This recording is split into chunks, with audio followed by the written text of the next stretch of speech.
संदेशचं घरचं केळवण पार पडलं आणि मग त्याने आपल्या बहिणींना एक कोडं घातलं. 2 ओढण्या एकात एक घालून दिल्या. दोघींच्याही हातामध्ये या ओढण्या होत्या आणि त्यांना हात न सोडवता या ओढणीमधून बाहेर, या 2 गुंतवलेल्या ओढणींमधून बाहेर यायचं होतं. घरातले सर्वजण त्यांना मदत करत होते, पण त्यांना काही ते सुटेना कोडं. मजा बघा काय काय चालू आहे ते. घरातली सर्वजण त्यांना वेगवेगळ्या प्रकारे सांगत होते. आत्ता भूपा आणि श्रावणीच्या मदतीला बाबा सुद्धा आले. बाबाही वेगवेगळ्या पद्धतीने सांगतायत. तोपर्यंत जीजी आली, भूपाचे पप्पा आले, पण त्यांना काय त्या ओढण्या सुटेनात.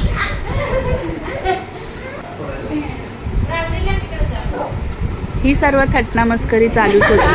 थोडं काही त्यांना उलगडेना.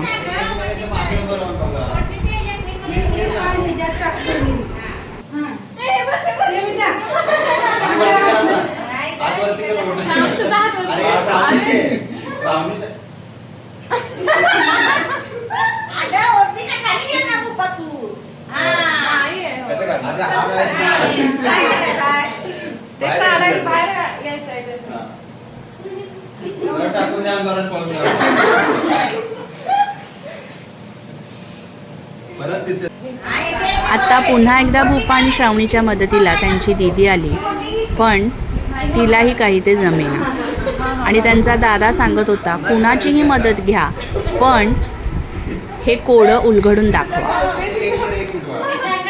तू ना ओढणीतून हात सोडायचे नाहीत ना, असे बघ इकडे तू नाही, तू ते तसंच राहू दे. त्याच्या आतमधून वाकून घ्या कर सकट.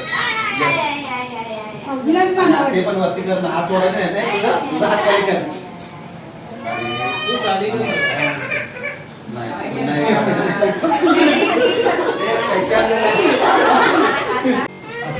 पुन्हा एकदा बाबा त्यांच्या मदतीला आले आणि बाबांनी सांगितलं त्याप्रमाणे त्यांनी करून बघितलं, पण त्यांना काही ते कोडं पुन्हा एकदा सुटलं नाही.